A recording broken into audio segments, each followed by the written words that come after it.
በስመ ስላሴ በስመ አብ ወወልድ ወመንፈስ ቅዱስ አሐዱ አምላክ አሜን። ሰላም ክርስቶስ ምስ ኩላትና ይኹን። ክቡራት ስድራ እግዚአብሔር ከመይ ትጸንሑ? ንሕዚ ከዓ ናይቶም ሕልምኩም ፍታሕ ሒዘ መፅአ ዘለኹ ማለት እዩ። ግን ንቐጻሊ እስኪ ብኸመይ እንተኸድና ዝሓይሽ ዝብል ሕጂ ናይ ኩልኩም ሕልሚ ክፍታሕ ብጣዕሚ ኣጸጋሚ ኮይኑ ዘሎ ማለት በቲ ዩቱብ ዝፀሓፍ ብዙሕ ኣሎ፣ በቲ ውሽጢ መስመር ዝመጽእ ብዙሕ ኣሎ ማለት እዩ። ንሕና ከዓ ናይ ኩሉ ሰብ ሕልሚ ንክፍታሕ ኣይኽእልን እዩ ማለት እዩ። ንሕና እውን ናይ ባዕልና ዝኾነ ቁሩብ ስራሕ ስለ ዘለና ብኸመይ እንተኸድና ይሓይሽ ይመስለኩም? ንዓኹም ዝጠቕመኩምስ ከመይ እዩ ማለት እየ። ከምዚ እንተኸድና ምናልባት ናይ ኩሉ ሰብ ክፍታሕ ኣይኽእልን እዩ። ከምዚ ንገብሮ ዘለና እንዳተንተንካ እንተኾይኑ ማለት እዩ። ስለምንታይ ሲ እቲ ግዜ እውን ኣየኣኽልን። ግን እንታይ ሓሲበ መስለኩም? ንኣብነት ከምዚ ሕልሚ ርኤ ዝብል ኣብ ማእኸሉ ዝኾነ ዝብኢ እንተይላ ሕዚ ከምዚ ዝብኢ መፂኒ ምናምን ዝብል ነገራት እንተሃልዩ ዝብኢ ማለት እዚ እዩ ኢልካ ሕፅር ኣቢልካ ምግላፅ ዶ ይሓይሽ ወይስ ብኸመይ ንኸይድ ኣካየዳና ከመይ ክኸውን ከም ዘለዎ ኣብቲ ኮመንት ፀሓፉሎ ኢኹም ማለት እዩ። ንሕዚ ግን ዝተወሰነ ናይቲ ሕልምኩም ፍታሕ ክንርኢ ኢና ማለት እዩ። ሕጂ እውን ከም ናይ ኣምላኽ ፍቓድ ነዊሕ ቁመቱ ተመን ኣብ ጭቃ ኣትዩሲ ፀቕ ድዩ ኣይተረድአን። ፀቕ ኢሉስ በጥ ኢሉ ምርኣይስ እንታይ እዩ? ተመን ብዙሕ ግዜ ገሊፅና ኢና ማለት እዩ። ተመን ማለት ናይ ተንኮል መንፈስ እዩ ኢልና ኢና። ተመን ማለት ናይ ዛር መንፈስ እዩ። ኣብዚ እውን ፃዕዳ ተመን እንተኾይኑ ቀዳማይ ሃይማኖታዊ መሲሉ ኣስመሳይ ዝኾነ መንፈስ መምሰሊ ዝኾነ መንፈስ ከም ዘሎ እዩ ማለት እዩ። ንኣብነት ከም ጠቋር ዝበሃል ዓይነት መንፈስ። ካልእ እውን ፃዕዳ ተመን ቤተሰብ ወይም ስድራ ፈትዩን ፈቒዱን ዘምልኾ ዘሎ ዓይነት መንፈስ ወይም ናይ ዛር መንፈስ እዩ ማለት እዩ። ብሓፂሩ እዚ እዩ። ኣብ ዓብይ ነዊሕ ጎቦ ምስቃልሲ እንታይ እዩ? ኣብ ጎቦ ምድያ ምስቃል ማለት ናብ ኦም እዩ። ኦም እዩ ምስቃል ዝበሃል። ናብ ኦም ምስቃል እንተኮይኑ ልዕል ምባል ሽሞት እውን ዝብልዎ ኣለዉ ማለት እዩ። ናብ ጎቦ ምድያብ ግን ፈተናኻ መከራኻ ምውዳእ ምዝዛም መሰናክላት ኩሎም ወዲእኻ ምውዳእ ማለት እዩ ብሓፂሩ። እና ምናልባት እታ ተመን ኣብ ጭቃ ውሽጢ ኣትዩ ዝበልካዮ ኣብኡ ኮይኑ ምርኣይ ከዓ ጭቃ ሓጢኣት ብኸምኡ እዩ ዝምሰል ማለት እዩ በቲ ናትካ ሕልሚ። እና ኣብ ሓጢኣት ውሽጢ ርኩስ መንፈስ ከም ዘሎ ኣብ ውሽጢ ሓጢኣት ርኩስ መንፈስ ከም ዘሎ ማለት እዩ። ማይ ክቐድሕስ ጀሪካናት ተራ የትሕዝ እሞ ብቅድመይ 3 ብቻስ ቀዲመናኒ። እዚስ እንታይ ይኸውን? ማይ ምምላእ ናብ ጀሪካን ማይ ምላእ ማለት ፀጋ ምርካብ፣ ፀጋ ምእላጅ፣ ፀጋ እግዚኣብሔር ወይም ናይ መንፈስ ቅዱስ ፀጋ ምቕባል ማለት እዩ። እና ተቐዲምክ ዘለኺ ከዓ ካባኺ ዝነጥፋ ካባኺ ዝሓሻ ካባኺ ዝበርትዓ ይወስዳ ከም ዘለዋ ፀጋ መንፈስ ቅዱስ ይቕበላ ከም ዘለዋ እዩ ማለት እዩ። እና ንዓኺ እዚ ትሪኦ ዘለኻ ሕልሚ ከዓ ንክትብርትዒ ከም ዘለኪ ንዕአን ንምቕዳም ማለት እዩ። መንፈሳዊ ቆንዒ ሒዝክስ ክትቕድም እየን። ብምንታይ ክትቕድም እየን? በቃ በቲ መንፈሳውነት ማለት እዩ። ስለዚ ንክትብርትዒ ክትሪኦ ዘለኺ ማለት እዩ። ሓዊ ንእሽተይ ቆልዓ ኮይኑሲ ንዕዳጋስ ብሓደ ከይድናስ ብዙሕ ኣስቤዛ ገዚእና እቲ ሓዊ ድማ ብዙሕ ቅርሺ ሒዙ ንሱ ድማ ይኸፍሎ ናተይ ገንዘብ ድማስ ክእክቦ እየ ኣየውፅኦን ይብሎ ናገዛእናስ ተበራቢረ። እዚስ እንታይ ይኸውን? ዕዳጋ ምዕዳግ ወይ ምግዛእ ማለት ኣብ መንፈሳዊ ሂወት ንዘሎ ሰብ ማለት እዩ ናይ ሃይማኖት ንግዲ ናይ ሃይማኖት ሸቐጥ እዩ ማለት እዩ። እና እቲ ቅርሺ ክእክቦ እየ ትብልዮ ዘለኻ ከዓ ፅቡቅ ኣይኮነን ማለተይሲ እቲ በዝሒ ቅርሺ እንድሕር ደኣ ኮይኑ ፈተና ሓሳብ ህውከት እዩ። ስለዚ እቲ ሓሳብኪ ዘይምውጋድ ዘይምክፋል ማለት እዩ። እቲ ቆልዓ ግን እቲ ሓውኪ ዝበልክዮ መከርኡ ፈተንኡስ ይውድእ ከም ዘሎ እቲ ሓሳቡ ኩሉስ ንእግዚኣብሔር የካፍል ከም ዘሎ እዩ ማለት እዩ። ብዙሓት ኣዋልድ ኔርናሲ ተሰሪዕናስ ዓርከ ይመፀና እሞ ኣብ ቅድመይ ደው ኢሉሲ ካብኡ ሓደ ሰብኣይስ ድማ ቅልጥፍ ኢሉስ እታ መንጎ ዝሰተየት እያ ናትካ ይብሎ ነቲ ዓርከይ። ኣነ ድማ ይኸይድ ናብ ናተይን ናቱን ገጽ ብሓደ ተጣቢቑስ ንድቅስ። እዚስ እንታይ ይኸውን?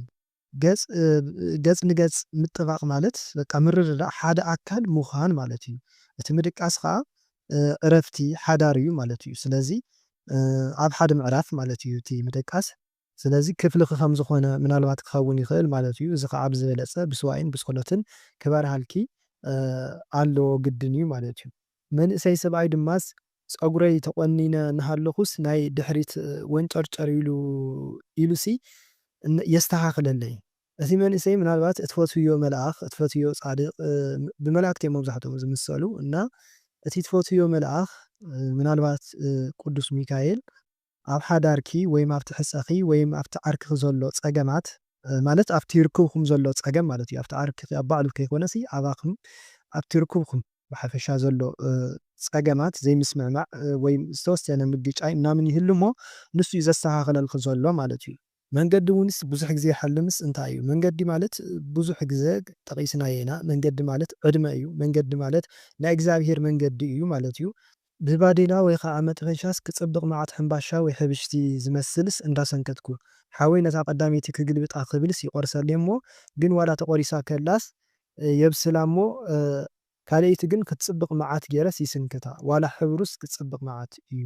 ከምዚ መብዛሕትኡ ግዜ እንጀራ ምስንካት ሕምባሻ ወይ ሕብስቲ ምስንካት እንጀራኻ ምብሳል እዩ ምንም እንትን የብሉን ማለት እዩ። ምናልባት እቲ ሓውኺ ዝቆርሰልክ ዘሎ ከዓ ኣብ እንጀራኺ ኣብቲ ስራሕኺ ዝኾነ ፈተናታት ወይ እውን ካብ ሓውኪ ዝተልዓለ መንፈስ ወይ ኣብ ሓውኩ ዘሎ ርኩስ መንፈስ ኣብቲ እንጀራኽስ ይፍትነክ ከም ዘሎ ኣብቲ ስራሕትኺ ማለት እዩ። ሓንቲ ሰበይትስ ከምዚ ትምዝግብ ይመስለኒ እሞ ክንደይ ቋንቋስ ትኽእል ይብለኒ እሞ ሓወይ ኳስ እንታይ ክትኽእል እዚኣ ምናምን ይብላ ማለት እዩ። ኣነ ግንስ 3 ወይ ከዓ 5 ቋንቋሲ ይዝርዝረላ። ክንደይ ቋንቋ ትኽእል ማለት ቋንቋ ማለት ብሕልምኻ ማለት እዩ መብዛሕትኡ ግዜ እቲ ጸሎት እዩ። ስለዚ ክንደይ ጸሎት ተብሊ እያ ትብለኪ ዘላ ማለት እዩ። እቲ ሓውኺ ከዓ ሓውኺ ግድን ዘይኮነሲ ኣብቲ ሓውኺ ዘሎ ርኩስ መንፈስ ይቕልደኪ ወይ የባጨኪ ከም ዘሎ እዩ ማለት እዩ። ወይ ከዓ ሓውኺ እውን ከይትረድኦ ርኩስ መንፈስ ስለ ዘብሎ ኣብቲ ትገብርዮ መንፈሳውነት ዝኾነ ዝፍትነኪ ነገራት ከም ዘሎ እዩ ማለት እዩ ብሓፂሩ። ሓንቲ ጓልሽ ሽንቲ ማይ ትደፍኣለይ እሞ ኣነ ከዓስ ብቕልጡፍ ማይ የፍሰሉ ነብሰይ ሓንቲ ሰከንድ ከማን ኣይፀናሕኩን። እዚ እውን ሽንቲ ማይ ተፍሰሰልክ ዘላ መርዚ እዩ። ስለዚ እንኳዕ ተሓፀብክዮ መርዝኺ ተወግድዮ ከም ዘለኺ ማለት እዩ እቲ ዝተገበረኪ ነገራት። ገንዘብስ ኣብ ፖርቲፎሊዮይ ተራእዩኒ ከምዚ ሓንቲ ሚኢትስ ይመስለኒ ግሪን ማለት እዩ ቆፃል ሕብሩ ግን ክነውሕ መዓት እዩ 3 ወይ 5 ዕስፍስ ናይቲ ንቡር ሚኢቲ ገንዘብስ ይኸውን። እዚ ከዓ ውሉድ ትረክብ ከም ዝኾንኪ እዩ ማለት እዩ። ፀጋ ዘለዎ ክቡር ዝኾነ ውሉድ ከም ዘለኪ እዩ ማለት እዩ። ቦርሳ ዝሕንገጥስ ኣብ ሕቆ ሒዘ ነይረ እሞ ክፍተበልክዎስ ኣብ ውሽጡስ ከይረኣኽዎም 3 ነገር ኣቐሚጦምለይ መቐስ ንውሕ ዝበለ መስደዲ ጭሕሚ ሳልሳይ ከዓ ላማ ከምዚ ቀደም ኣቦታትና ኣብ ቢሮ ገይሮምስ ጭሕሞም ዝሰድሉ ዝነበሩ እሞ ኣነ ከዓስ ኢደይ ክሓርዱኒ እዮም ደልዮም ይብል ካብ ቦርሳይ ግንሲ ኣየውፃኽዎን። እዚ ሕፅር ብዝበለ እቲ ቦርሳ ሓዳር ውሉድ እውን ኣሎ ግን ሓዳር እዩ እቲ ቦርሳ ማለት እዩ። እቲ ኣብ ውሽጡ ዘለዉ መቐስ ምናምናት ከዓ ሓፂነ መፂን መብዛሕትኡ ግዜ ብውሉድ እዮም ዝምሰሉ ማለት እዩ እና ሓዳርን ውሉድን ከም ዘለኪ እዩ። ምስ ሓንቲ ዝፈልጣ ሰበይቲ ናብ ሩባ ይኸይድ እሞ ኣብቲ ሩባሲ ምስ በፃሕናስ ገረብ ዝነቐፀስ ይርኢ እሞ ዕንጨይቲ ከኣሪ ይጅምር እቲ ዕንጨይቲስ ግን ስብር ምስ ኣበልክዎስ ርሑስ ኮይኑ ይስማዓኒ።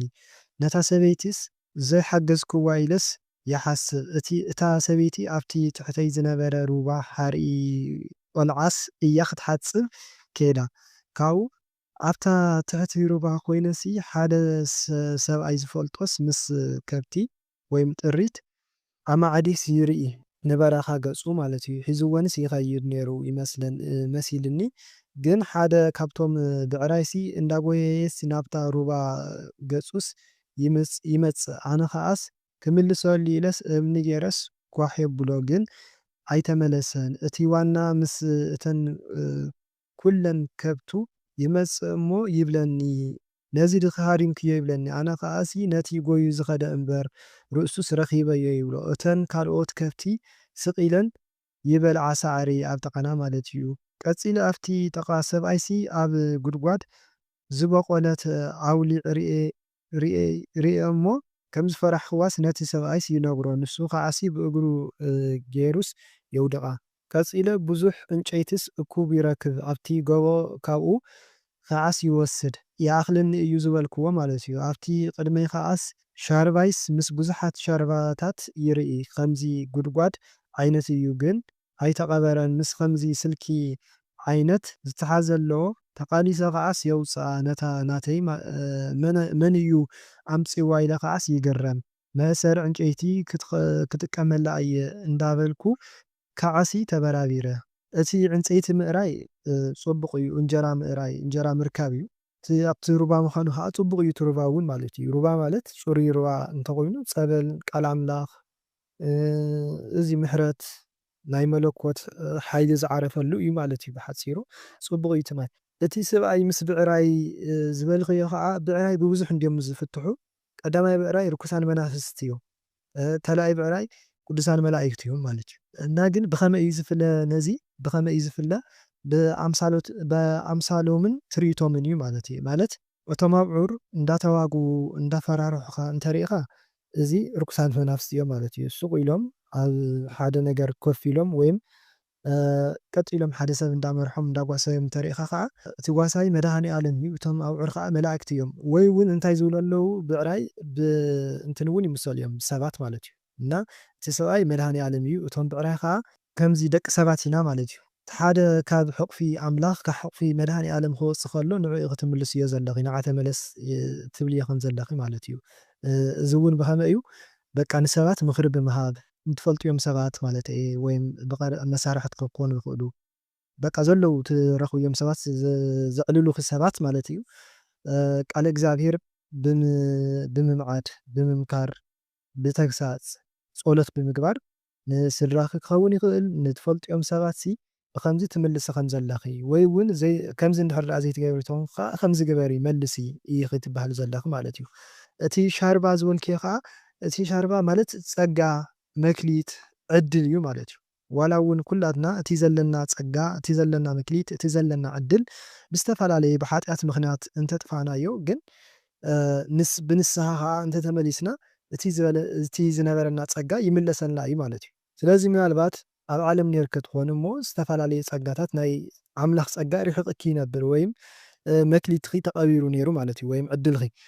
ግን ኣብ ኣምላኽ ብንስሓ እንተ ደኣ ቀሪብና ወይም እንተ ቀሪብኪ እቲ ፀገምኪ እቲ ዕድልኪ እቲ ፀጋኽስ ከም ትረኽብዮ እዩ ማለት እዩ ብሓፂሩ ወይ ከዓ ተነሲኺ ኣብ መንፈሳዊ ሂወት እንድሕር ደኣ ሃሊኺ ከዓ ፀጋኺ ከም ዝተመለሰ መክሊትኺ ዕድልኪስ ከም ዝተመለሰ ከም ዝተኸፈተ እዩ ከም ትረኽብዮ እዩ ማለት እዩ ወይም ከም ዝረኸብክዮ እዩ ምስ መሓዛይስ ኣብ ኣፍ ደገ ማዕፆም ነርና ማለት እዩ እቲ ማዕፆ መፍትሑ ዘይተዓፀወ ከሎስ ቀልጢፋስ ዘይተኸፍቶ ኣነ ከዓስ ኣምሲና ኢለስ እንዳሓሰብኩስ ከለኹሲ ዝብኢ ይመፅእ ከም ዘሎ ይርኢ ካብኡሲ ይብላ ነታ መሓዛይ ዝብእስ ይመፅእ ኣሎ ንእቶ ይብላ ንሳ ከዓሲ ተረጋጊዓ ነቲ ማዕፆ ትኸፍቶ እሞ ንኣቱ እቲ ዝብኢ ኣብቲ ማዕፆ ክበፅሕን እቲ ማዕፆ ክዕፀውን ሓደ ይኸውን ቀፂልና ኣነን እታ መሓዛይን ኣብዚ ክንድቅስ ኢና ንብል ከምዚ ሓውሲ ገዛ ወይም ባልኮኒ ነገር ማለት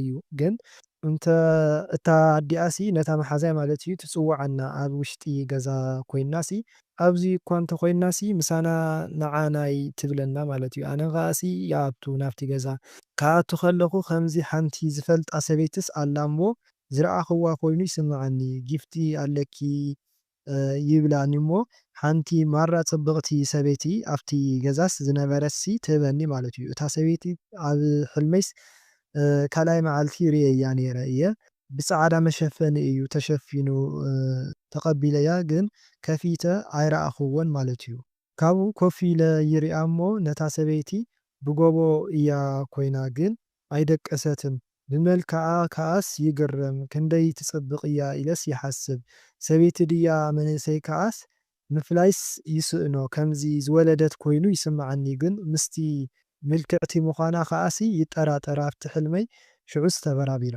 ካብቲ ዝብኢ ምምላጥ ፅቡቕ እዩ ካብ ፀላኢ ሰናያት ተምልጣ ከም ዘለኽን ማለት እዩ ዝብኢ ቡዳ ናይ ቡዳ መንፈስ ሰላቢ መንፈስ ናይ ሰላቢ መንፈስ ማለት እዩ ወራሪ ዝኾነ በላዕ ዝኾነ መንፈስ እዩ ወይም በቃ ርኩስ መንፈስ እዩ ብሓፈሻ እና ካብቲ ርኩስ መንፈስ ካብ ፀላኢ ሰናያት ትርሕቓ ከም ዘለኽን ተምልጣ ከም ዘለኽን እዩ ማለት እዩ ፅቡቕ እዩ እታ ሰበይቲ ዝበልክያ ከዓ ኣዝያ ምልክዕቲ እያ ዝበልክያ ከዓ ኣዴና ቅድስቲ ድንግል ማርያም እያ ማለት እዩ እተን ዝፅዋዕኽን ዘለዋ ከዓ በታ ኣዲያ ናይ መሓዛ ክዋላ ተመሰለት ግን ቅዱሳት ኣንስቲ እየን ማለት እዩ እቲ ትበኪ ዘላ ከዓ ህያብ እዩ ህያብ ትበኪ ከም ዘላ ማለት እዩ እቲ ጊፍት ፃዕዳ መሸፈኒ ምዃኑ ከዓ ፅሩይ ዝኾነ ንፁህ ዝኾነ ናይ ኣምላኽ ዝኾነ ናይ ቅዱሳን ዝኾነ ትበኪ ከም ዘላ ማለት እዩ እዚ ከዓ ኣይከፈትክዮን ከዓ እዚ እውን ግዚኡስ ገና ስለ ዝኾነ እዩ ኣብ ግዚኡ እዩ ዝኽፈት ማለት እዩ ኣብ ግዚኡ ዝግለፅ ዝኾነ ህያብ ከም ዝሃበትኪ ወላዲተ ኣምላክ እዩ ማለት እዩ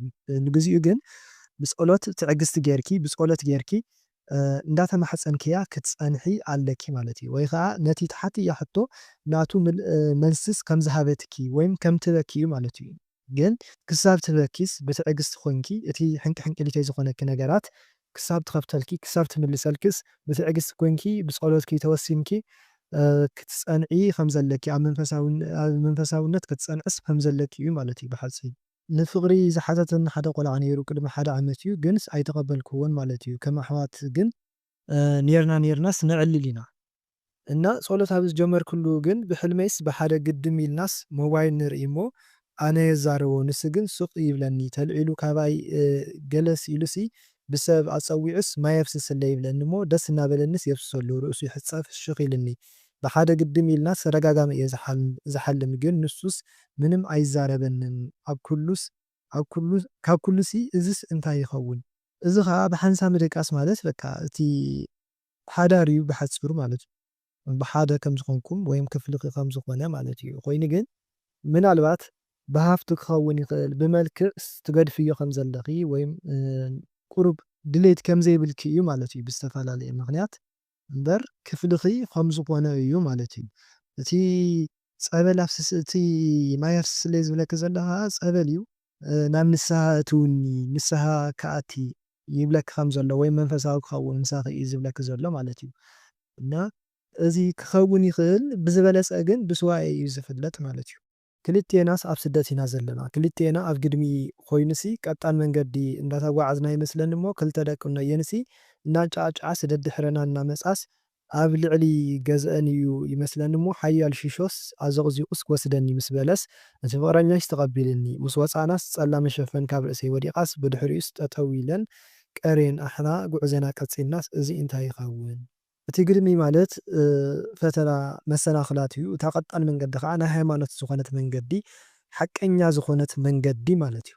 ስለዚ በኣ ትጓዓዙ ከም ዘለኹም እቲ ዝወስደክ ዘሎ ነገር ከዓ ብዝተፈላለየ ብሰባት ከምዚ ዝብል በቃ ናይ ጥርጥር ሓሳባት ብናይ ጥርጥር ሓሳባት ብዘይምትእምማን ብዝተፈላለየ ብናይ ሰባት ምኽሪ እንዳሰማዕኽስ ካብኡ ቁሩብ እንትን ትብል ከም ዘለኺ ወይ ከዓ ግድን ኣብቲ ሓዳርኪ ዘይኮነሲ ኣብቲ ሃይማኖትኪ ኣብቲ መንፈሳውነትኪ ንሱ ቀጢሉ ስሩሕ እንዳሰርሐ እንጀርኡ እናገበረ ኣብቲ መንፈሳዊ ሂወቱ እውን እንዳጠንከረ ወይም እንዳበርትዐ ክኸይድ ከሎ ኣብ ጸሎትን ኣብ እንትኑን ማለት እዩ ንስኺ ግን ቁሩብ ዝሕለት ከም ዘጋጠመኪ ወይም ዝሕለት እዩ እቲ ዝወስደክ ዘሎ ነገር ማለት እዩ እና እቲ ፍቕረኛኺ ግን ይድግፈኪ ከም ዘሎ ብኸመይ እዩ ብጸሎት ብምኽሪ ብተግሳጽ ከምዚ ግበሪ ከምዚ ንግበር እናበለ ይሕግዘኪ ከም ዘሎ እዩ ማለት እዩ ብሓፂር ኣብ ዓዲ ኣብ ባሓጎ መስለኒ እሞ ኣብ መደብስ ብሓደ ደቂስና ምስ ፍቕረኛይ ፃዕዳ ሓፂር ክዳን ገይረ ይመስለኒ እሞ ካብኡስ ርክብ ደልየሲ ተቆጢዑስ ናብ መሬት ኣውሪድኒ ካብኡስ ብጣዕሚ እየ በኽየ ብውሽጠይሲ የጥብረኒ ድዩ እናበልኩስ ብድሕሪኡሲ ኣብ ነዊሕ መስትያት እናረኣኹ ኣነ ስደት ንሱ ዓዲ እዩ ዘሎ እቲ ሓፂር ቀሚሽ ምግባር ወይም ሓፂር ክዳን ምግባር ሙሉእ ዘይኮነ ማለት እዩ ብሓፂሩ እቲ ሓፂር ምዃኑ ማለት እዩ እቲ ሓዳር ምናልባት ማለት እዩ ልክዕ እንተኮይኑ እቲ ሕልሚ መሰረት ማለት እዩ ንስኺ ናይ ዝሙት መንፈስ ከም ዘለኪ እዩ እምበር ንሱ ዘይደለኪ ኮይኑ ዘይኮነሲ ንስኽስ ብናይ ዝሙት መንፈስ ትፍትንዮ ከም ዘለኺ ወይ ከዓ ንዝሙት ጥራይ ከም ትደልዮ ውሉድ ክትወልዲ ወይ ምስኡ ኮንኪ ናብራ ክትገብሪ ዘይኮነሲ በቃ ንዝሙት ጥራይ ከም ተብሊ ውሉድ ካብኡ እውን ክትረኽቢ ከም ዘይትደሊ ወይ ከዓ ከምኡ ዝሕስብ መንፈስ ኣለኪ ንስኺ ጥራይ ዘይኮንክስ እቲ ርኩስ መንፈስ ከምኡ ይገብረኪ ከም ዘሎ እዩ ማለት እዩ። ካልኣይ ከዓ እንታይ ክኸውን ይኽእል ርክስቲ መንፈስ እቲ መሓዛኺ ወይም እቲ ኣፍቃሪኺ ኣብ መንፈሳዊ ሂወት እንድሕር ደኣ ሃልዩ ርክስቲ መንፈስ ትፋታተኖ ከም ዘላ ማለት እዩ ኣባኺ ዘላ ንዓይነፅና ወይም ራሄሎ መንፈስ ክትኸውን ትኽእል ወይ ሻንቂጥ መንፈስ ትፋታተኖስ ከም ዘላ ንዕኡ ብህልመ ሌሊት ብዝተፈላለዩ ነገራት ምክንያቱ ሲ ናተይ በዓል ሓዳረ እዩ እናበለት ስለትሓስብ ማለት እዩ ንስ ግን በቲ ጸሎቱ በቲ እንትኑ ክወድቀላስ ኣይከኣለን ይስዕራ ከም ዘሎ እዩ ማለት እዩ። ሓደ ዝፈልጦ ቀሺሲ ይበኣሶ እሞ ካብኡስ ኩሉ ክዳውንቱስ ይወስደሉ ተኸዲንዎ ዝነበረ ግን ኣይኮነን ካብኡ ምስ ካልኣየ ኮይነስ ክዳውንቱ ሒዘ ይኸይድ እሞ ካብኡ ኣብ ሓደ ወገን ከፍ ንብል እሞ ምስ ካልኣየ ካብኡ ተላዒለ ክኸይድ ይሙክር እሞ ትኽዳንስ ገዲፈዮ ገዲፍካ ትኸይድ ኣላ ከተማል እየ ይብለኒ ካልኣየ ማለት እዩ ኣነ ካብኡ ኣይደልየን ይሰዶ ውሰዶ ይብሎ ካብኡ ተሲኢናስ ናብ ገዛ ሒዝናዮስ ንምለስ እሞ ኣብ ጥቓ ገዛይስ ይጸንሐኒ እቲ ቀሺ ካብኡ ክዳውንትኻሲ ውሰዶ እንካ ውሰዶ ይብሎ ነቲ ቀሺ ማለት እዩ። ካብኡ ግን ክወስዶስ ወይ ወሲድዎ ድዩ ኣይወሰዶስ ኣይፈለጥኩን ኣይረኣኹዎን። ነቲ ቀሺ ተዋርድዎ ከም ዘለኹም እንድዩ እዚ እዩ ተዋርድዎ ከም ዘለኹም እዩ ነቲ ቀሺ ማለት እዩ። እዚ ከዓ ብኸመይ ክንብል ንኽእል ሓደ ኣብ ዘይገበሮ ነገር ንሱ ካትኩም ሽሙ ተጥፍእሉ ከም ዘለኹም ክኸውን ይኽእል ማለት እዩ ብዝተፈላለየ መልክዕ እና ቀዳማይ እዚ ክኸውን ይኽእል። እቲ ካልኣይ ከዓ እቲ ቀሺ ምናልባት ደፍተራ እንድሕር ደኣ ኮይኑ ሕማቕ ስራሕቲ ዝሰርሕ እንድሕር ደኣ ኮይኑ ተጋልጽዎ ከም ዘለኹም ትበኣስዎ ከም ዘለኹም ብጸሎት በቲ መንፈሳውነት ብተግሳጽ ብምኽሪ ወዘተ ብኸምዚ ብመንፈሳውነትን ብኸምዚ እናገበርኩም ትቃለስዎስ ከም ዘለኹም ነቲ ኣብኡ ዝሓደረ ርኩስ መንፈሲ ተዋርድዎ ኣለኹም ማለት እዩ እና እዚ ክኸውን ይኽእል ማለት እዩ። ካልእ እውን ቀሺ መድሃኒዓለም እዩ። ስለዚ መድሃኒዓለም ዘሕዝን ስራሕስ ትሰርሑ ከም ዘለኹም እዩ ማለት እዩ። ብሓሶት ሽሙ ምልዓል ክኸውን ይኽእል ዝተፈላለየ በቃ ንኣምላኽ ዘሕዝን ስራሕትስ ትሰርሑ ከም ዘለኹም እውን ክኸውን ይኽእል ማለት እዩ። ብሕልመይሲ ኣብቲ ዝሰርሐሉ ቦታ ጸሎት እናገበርኩስ 3 ወይ ከዓ 4 ዝኾና ኣንስትን ምስ ክልተ ኣወዳሲ ይመፁ ማለት እዩ። እተን ኣዋልድ ከዓሲ ዳሕራይስ የለልየኒ እሞ እንታይ ክገብራ መፅየን ይብል ደፍተር እውን ሒዘን ነይረን ማለት እዩ። ካብኣነ ከዓስ እታ ነቲሲ ዶክተር ድያ ግዲ እያ ወይስ መምህር እያ እናበልኩስ ይዛረብ ድሕሪኡ ነቲ ጸሎት ገዲፈ ወይም ኣቋሪፀስ ሰላም ይብለን እሞ ሰላም ኢለየን ተመሊሰስ ናብ ገዛ ይከይደስ ነፀላ ገይረ ክጽሊ ይብል እሞ እታ ነቲ ሰበይቲ መፅያስ 100 200 500 ቅርሺ ሒዛስ ትጽዋዐኒ እሞ ኣቤት ይብላ እንኪ ትብለን ነቲ ቅርሺ ማለት እዩ። እንታይ ክገብሮ ደሞዘይስ ይኣኽለኒ ነዚ ገዛስ ከም ገዛ እየ ዝርእዮ ኢለስ ይኣብያ ማለት እዩ። እና ኩሉ ቅርሺስ ኣኪባስ ናብ ንእሽተይ ቦርሳይስ ተእትዎ ኣነ ከዓስ መንደቕ ጽቡቕ ጌርኪ ስለ ዘፅረኽዮ ኢላ እያኮ ትበኒ ዘላ እናበልኩስ ተመሊሰስ ናብ ገዛ ይኣትው እሞ ክልተ ተኽሊ ኣውሊዕስ ይረክብ ኣነ ከዓስ ዋይ ኣውሊዕ ክፈቱ መዓት ይብል ማለት እዩ። ኢለስ ካብቲ ሓንቲ ይቆርጽ እሞ ስነይ ክምውፅ ኢለስ ኣብ ክልተ መቂለስ ኣብ ጣውላ ወንበር ነገር ይቕምጠን እሞ እቶም ክልተ ኣወዳት ይሪኦም እሞ ሽዑሲ እቲ ሓደስ ኣፍቃሪየ እዩ ዝመስል እና ኣብ ዓራት ደቂሱ ነይሩሲ እንታይ ኮንካማ ደቂስካ ይብሎ ማለት እዩ። ሓደ ቀይሕ ዝበለ ዓርኩ ከዓ ለይቲ እዩ ኮ ዘሎ ይብለኒ እና ኣብ ሶፋ ኮፍ ኢለስ ይሪኦ እሞ እቲ ደረቱስ ከምዚ ትኳዕ ትኳዕ ውቃጦ ነገርስ ነይርዎ ማለት እዩ። እና እንታይ ደኣ ኮይኑ እናበልኩሲ ይሓስብ እሞ ምስ ቀረብክዎ ናብኡሲ እቲ ጸሊም ነገር ናብ ጻዕዳ ነገርስ ይቕየር እንታይ ደኣ ኮይንካ ተበልክዎሲ እቲ ዓርኩስ ውቃጦ እዩ ኮ ይብል እሞ ውቃጦ ዘለዎ ድሞ ዘይፈቱ ይብል ብውሽጠይ ማለት እዩ። እዚስ እንታይ ይኸውን? ቅርሺ ማለት 100 200 ምናልባት ውሉድ እዩ። በዝሒ ቅርሺ እንድሕር ደኣ እንተኮይኑ ከዓ ማለት ከምዚ ናይ ባንኪ ኖት ዘሎ ማለት እዩ ብበዝሒ 20,000 30,000 10,000 5,000 ከምዚ ብዙሕ ቅርሺ እንድሕር ደኣ ኮይኑ ከዓ ህውከት ፈተና ሓሳብ መከራ እዩ። ስለዚ እዚ ትበኪ ከም ዘላ ክኸውን ይኽእል ግን እንታይ ኣሎ ገለገለ ሕልሚ ከዓ ራእይ ኣሎ ማለት ግልጽ ዝኾነ ሕልምስ ኣሎ ማለት እዩ። ቅርሽስ ከም ትበኪ ወይም ትበኪ ከም ዘላ ክኸውን ይኽእል ግልጽ ዝኾነ ቀጥተኛ ዝኾነ ፍታሕ ዘለዎ ማለት እዩ። ከምዚ እውን ክኸውን ይኽእል እቲ ወዲ ደቂሱ ትኳዕ ትኳዕ ዘይፀረየ ዝበልክዮ ትኳዕ ትኳዕ ኣሜን ውቃጦ ዝመስል ነገር ነይርዎ ዝበልክዮ ከዓ ዘይፀረየ ነገር ዝተረፈ ነገርሲ ከም ዘለዎ ንስኺ ናብኡ ትቐርቢ ዘለኺ ከዓ በቃ ትመኽርዮ ትምዕድዮ ጸሎት ትገብርሉ ከለኺ ምኽሪ ክትብዮ ከለኺ እቲ ሓጢኣቱ እቲ ዝተረፈ ነገር ጻዕዳ ይኸውን ኣሎ ይጸርይ ኣሎ ማለት እዩ። ወይ እውን ንስሓ ከኣትስ ከም ዘለዎ ዝተረፈ ነገር ኣለዎ እሞ ንስሓ እተ ንክትብልዮ እዩ ማለት እዩ። ስለዚ ዝሓወ ነገር ወይ ከዓ ዝተረፈ ነገራት ከም ዘለው እዩ። እዚ ከዓ ዝጸሪ ብኸመይ እዩ ብንስሓ ማለት እዩ እና ናብ ንስሓ ህይወት ተቕርብዮ ከም ዘለኺ ወይ ከዓ ክተቕርብዮ ከም ዘለኪ እዩ ማለት እዩ። እቲ ዝተረፈ ሓጢኣቱ መታን ክድምሰስ ወይም ክጠፍእ እቲ ኣውሊዕ ትርእዮ ዘለኺ ከዓ ኣውሊዕ ጽቡቕ እዩ መዓርግ እዩ ጽላል እዩ ኣውሊዕ ውሉድ እውን እዩ ማለት እዩ።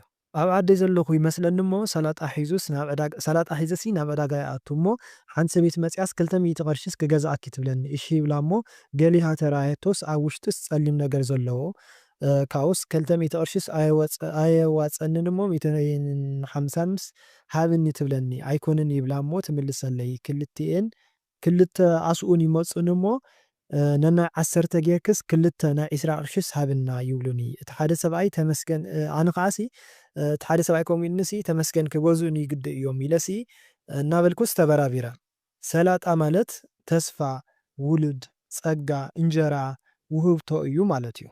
ስለዚ እቲ ጸጋኺ እንኳዕ ንቅርሺ ኢልኪ ንእንጀራ ኢልኪ ንዝኾነ ኢልኪ ኣሕሊፍኪ ክትርኢ ከም ዘየብልኪ እዩ ማለት እዩ። እቲ መፍትሒ ዘሎ ከዓ ናይ ኩሉ ነገር ክሲ ኣብ ኢድኪ እዩ። ኣብ ኢድኪ ዘሎ ወርቂ ዝኾነ ነገር ወይም ጸጋ ወይም ዕድል ዝኾነ ነገር ኣብ ኢድካ ዘሎ ወርቅስ ዳርጋ ጨርቂ ከም ዝበሃል ምሰላ ማለት እዩ። ትንዕቕዮስ ከም ዘይብልኪ እዩ ማለት እዩ ብሓፂሩ። ሓንቲ መናፍቃን ጎረቤት ያላስ ክልተ ቅርሺ ሽሩፍሲ ሓፃውን ማለት እዩ ሂባትኒስ ኣይደልን እየ ይብላ ገለ ከይትገብርለይስ ይብላ። እዚኣ እውን እመብርሃን እያ በታ መናፍቅ ዋላ እውን ተተመሰለት እመብርሃን እያ።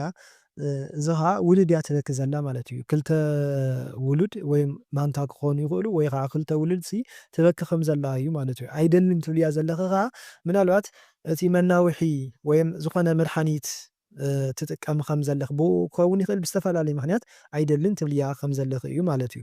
ኣብ ቤት ትምህርቲስ ሓንቲ ሰበይቲ መምህር ወረቐት ናይ ፈተና ትህበና እሞ ሽመይ ምፅሓፍሲ ኣበየኒ እሞ መን እዩ ዝነበረ ሽመይ ይብል ድሓር ግን ይዝክሮ። ሓንቲ ነይራ መምሃርተይ ድማ ፈተና ቀዲሓስ ወይም ኮሪጃስ ተሃልፍ ማለት እዩ። ኣነ ከዓ ኣቕድሕኒ ይብላ እሞ ተኣበየኒ ሓሳድ ይብላ ኩሎም ተምሃሮ ወዲኦም ገዲፎምኒስ ይኸዱ ኣነ ግን ወዲየ ኢለሲ ነቲ መምህርስ እንካ ተቐበለኒ ይብሎ እሞ እንተረኣኽዎ ግን ሓንቲ ሕቶስ ተሪፋትኒ ሽዑ ንዓ መሊሰስ ክህቦ ይብል እሞ ዘይሃብክዎስ ኣብ መንጉኡ ከዓስ ነቦይ ይድውለሉ እሞ እቲ ትምህርትስ ኣጽልይኒ እዩ ንዓ ውሰደኒ ይብሎ።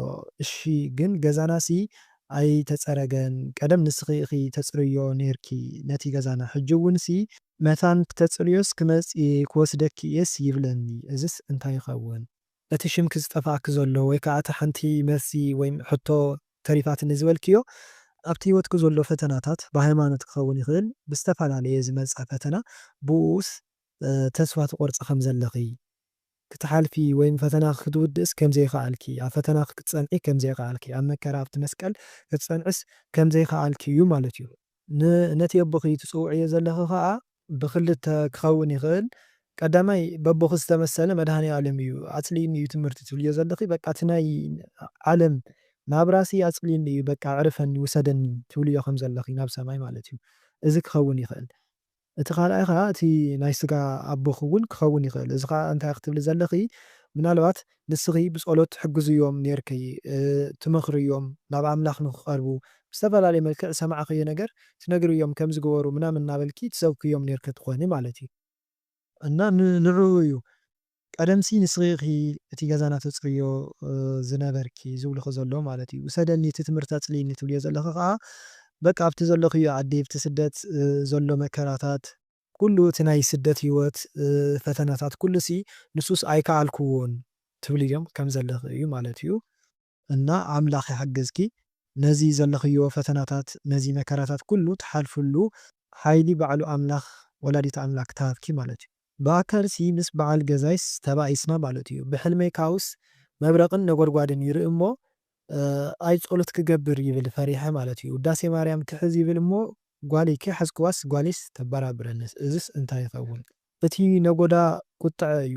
ምስ ኣሚንካ ምበኣስ ምናልባት ብኽብሩ ተደፋፊርክዮ ክትኾን ትኽእሊ ወይ ንስኺ በዲልክዮ ክትኾን ሕዚንክዮ ከቢድ ዝኾነ ሃይለ ቃል ተዛሪብክዮ ትኾን ትኽእሊ ማለት እዩ። ዝኾነ ሃይለ ቃል ተዛሪብክዮ ትኾን ትኽእሊ እና እግዚኣብሔር ይቁጥዐኪ ከም ዘሎ እዩ ማለት እዩ። ንሰብኣይካ ምሕዛን ወይም ንበዓል ገዛኻ ምሕዛን ማለት ንእግዚኣብሔር ምሕዛን ናይ በዓል ገዛኻ ክብሪ ምድፍፋር ማለት ናይ እግዚኣብሔር ክብሪ ምድፋር እዩ። ስለዚ ይቁጥዐኪ እዩ ዘሎ ተመለሲ እዩ ዝብለኪ ዘሎ ማለት እዩ። እቲ ዘርእየኪ ዘሎ ሲ ንክትጣዓሲ ተጣዒስኪ ናብ ጸሎትኪ ይቕረ ገበረለይ ከም ዝበልክኻ ሲ ይቕሬታ ንክትብሊ እዩ ዘርእየኪ ዘሎ ማለት እዩ። ዝኾነ ነገር እንድሕር ደኣ ተዛሪብክዮ እንተ ነርኪ መዘምራን እየ ነይረ ቀደም ማለት እዩ። ሕጂ ግን የለኹን እና ኣብቲ ቀደም ዘገልግለሉ ዝነበርኩ ቤተክርስትያን ሲ ምስ ሓንቲ መሓዛይ ኣብኡ ነይረ እሞ ሽዑስ ጉባኤ ነይሩ ማለት እዩ። እና ማሕበር መዘምራን ተባሂሉ ይፅዋዕ እሞ ሽዑ ክልተ ሰብ ጥራይ ሲ ይወፁ ኣነ ከዓ ሲ ካብ ኩለናስ እዚኦም ጥራይ ድዮም ይብል ንዓናይ ንዘምር ይብል ማለት እዩ። ግን ስረ ኢና ጌርና ነርና ነፀላ እውን ጌርና ነርና ማለት እዩ። ሽዑስ ናብ መድረክ ንወፅእ እሞ እቲ መዝሙር ግንሲ ኣይፈልጦን ይጠፋኒ ማለት እዩ። ጥራይስ ሱቕ ኢለ የሸብሽብ ነይረ ማለት እዩ። እቲ ዲያቆን ከዓሲ ከምዚ ግበራ ምናምን እናበለሲ የዛርበና ነይሩ። እዚ ከዓ ብእግሪ ጥራይ ዘይኮነሲ ብልቢ እውንስ ከም ዝረሓቕክን ከም ዝጠፋእኽን ፈፂምክን ናብ ዓለም ከም ዝኣተኽን ማለት እዩ። እቲ ፍቕሪ እግዚኣብሔር እቲ መንፈሳውነት ካብኡስ ከም ዝረሓቕክን እዩ ማለት እዩ። ግን ሊቀ መላእክት ቅዱስ ሚካኤል ይሕግዘኪ ይምልሰኪ ከም ዘሎ ማለት እዩ። በቲ ናይ ቀደም ኣገልግሎትኪ ክኸውን ይኽእል። ሓንቲ ሰበይትስ ውራይ ነይርዋ ይመስለኒ እሞ ኣብ መሶብ ነይራ እንጀራስ ተምፃለይ ንገዛይ ግን እዚስ ከይትትንክፍ እዮ ናይ ወራ እዩ ትብለኒ ትኸይድ እሞ ካብቲ ናታ እንጀራስ ፍርቂ ይወስድ ፍርቂ ኻስ ይገድፍ እታ ሰበይቲ ተመሊሳስ እንጀራ ወሲድኪ ድኺ ትብለኒ ኣይወሰድኩን ይብላ ነታ ናተይ ከዓሲ ዝደረቐ እንጀራ ነይርኒ እዩ እሞ ተመሊሳስ እታ ሰበይትስ እታ ዝተረፈት ፍርቂ እንጀራስ ትበኒ እስ እንታይ ይኸውን? እዚ ኸ ዘይፈፀምክዮ ዘዕበርክዮ ቃል መፅባዓ ምርባር እዩ ማለት እዩ።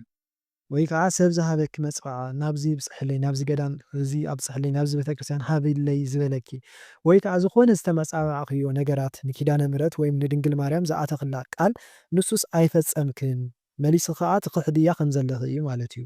ንሳ ግን ርህርቲ ስለ ዝኾነት ፈቃር ስለ ዝኾነት ይቕረ ትበኪ ትብለኪ ከም ዘላ በቲ ዋላ እውን እንተካሓድክያ ዋላ እውን እቲ መፅባዓ ዝኣተኽላ እቲ ቃል ዝኣተኽላ ኩሉ እንተዘይፈፀምኪ ንሳ ግንሲ ካባኺ ከም ዘይተፈለየት በረኸታ ክትበኪ ከም ዘላ እዩ ማለት እዩ። እና ዝኾነ ነገር ዘቐየምክያ ንዴና ንድንግል ማርያም እንተሃልዩ ይቕረ ንኽትብለልኪ ብፀሎት ጌርኪ ክትምዕፀን እያ።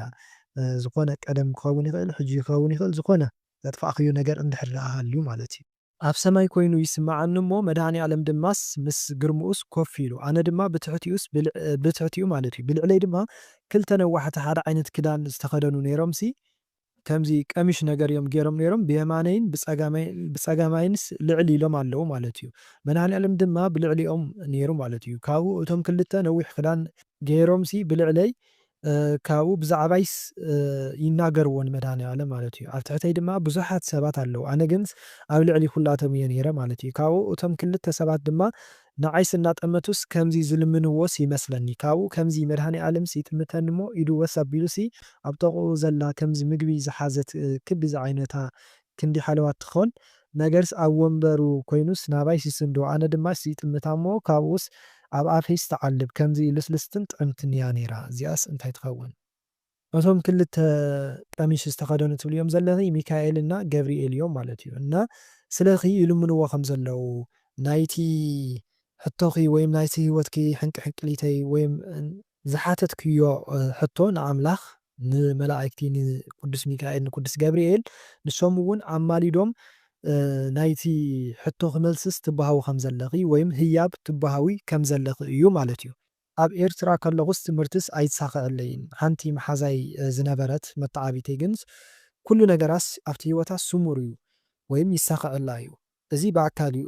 ብሕልመይ ግንሲ ከምዚ ኣብቲ ትምህርቲ ይጸንሕ እሞ በቲ ናይ ቀደም ገዛናስ ይሃልፍ ካብኡ ናታ መሓዛይ ጉጅላእሲ ኣብኡ ይጸንሑኒ ሓንቲ ከምዚ ብዕንቁታትን ዛዕጎላትን ዝተጋየፀት ነዊሕ ቀጠልያ ዝዓይነቱ ዝርያ ጌራስ እቶም ሰባት ድማ ከቢቦምዋ ንሳ ኣብዚ ማእኸል ኮይናስ ተጎርዕን ትስዕስዕን ነይራ ኣነ ድማስ ቀሲለስ ከይረኣየትንስ ኣብ ማዕሌስ በታ ቤተክርስትያን እናሓለፍኩስ ይሪኦም ማለት እዩ። እንታይ እዮም እዚኦም እንታይ እያ እታ ሰበይቲ ይብል ንሳ ድማሲ እናጉርዐትሲ ሓፍትኹም ትስዕርስ ትብሎም ነይራ ማለት እዩ። ንሶም ድማስ እናሃረሙ የጣቕዑላ ኣነ ድማስ ሰንቢደስ ንሰማይ የንቃዕርር ኣንቲ ማርያም ኣደይ ከምዚ ኣሎ ድዩ ይብል ካብኡ ኣነ ኸኣስ ትኽ ኢለ መንገደይ ይቕፅል ንሶም ድማ ኣብኡስ ይሓድጎም። እታ መሓዛኺ እቲ ህይወታ ስሙር ዝኾነ እቲ ናይ ዓለም ህይወት ወይም ናይ ስጋ ህይወት ማለት እዩ እቲ ትምህርታ ክኸውን ይኽእል እቲ ናብራ ኩሉ ኢልና ክንወስዶ ንኽእል እቲ ናይ ስጋ ህይወት ስሙር ዝኾነሉ ምኽንያት እንታይ እዩ? በቃ ናብዚ ከምዚ ናብ ጠንቆልትን ፈለጥትን ዝበሃሉ እንዳኸደት ትግብር ከም ዝኾነት ወይም ንዕኦም ትሓትት ከም ዝኾነት ብናይ ርኩሳን መናፍስቲ ሓይሊ ተብል ከም ዘላ እዩ ማለት እዩ። ንስኺ ግን ናብ ኣዴና ድንግል ማርያም ስለ ዝተጸጋዕኺ መንፈሳዊት ስለ ዝኾንኪ ወይም እምነት ስለ ዝነበረኪ ከምቲ ኣምላኽና ክርስቶስ ዝበሎ ካብ ዓለም እንተኾንኩም ዓለም ትፈትወኩም እያ ካብ ዓለም እንድሕር ደኣ ዘይኮንኩም ካባይ እንድሕር ደኣ ኮይንኩም ከዓሲ ዓለምስ ኣይትፈትወኩምን እያ እንኳን ንዓኹምስ ንዓይ እውን ዓለምስ ኣይኮነትንን እያ ከምዚ ዝበሎ ኩላትና ናብ ኣምላኽ እንድሕር ደኣ ኮይንና ዓለም ምሳና ኣይኮነትን ማለት እዩ። ካብኡ ከዓ ኣብ ዓለም ዘሎ ኩሉ ነገራት ሓላፊ እዩ፣ ጠፋእ እዩ። ስለዚ ኣብታ ቅንዕቲ ዝኾነት ከምዚ መሰናኽላት ይበዝሐኪ ከም ዘሎ ማለት እዩ። ብነፍስኺ ግን ልቕል ከም ዝበልኪ እዩ። ንሳ ግን ብናይ ስጋ በቲ ሓላፊ ዝኾነ በቲ መንፀባረቂ ዝኾነ ንግዚኡ ማለት እዩ። ሽዑ ግን ቀልጢፉ ንዝሓልፍ ነገራት ናቱ ተገዛእቲ ናይ ዲያብሎስ ተገዛኢት ከም ዝኾነት እዩ ማለት እዩ። ስለዚ ነበረና ሰዓት ኩሉ ናይ እግዚኣብሔር ኣምላኽና ሽሙ ይኽበር ይመስገን። ከምቲ ዝበልክዎም ከዓ ብኸመይ ክንቅፅል ከም ዘለና ርእቶኹም ኣብቲ ኮመንት ፀሓፍሎ ኢኹም። ብቐፃሊ ብካሊእ መደባት ክሳብ ንራኸብ ናይ ሽዑ ሰባት ይበለና። ወስብሐት ለእግዚአብሔር።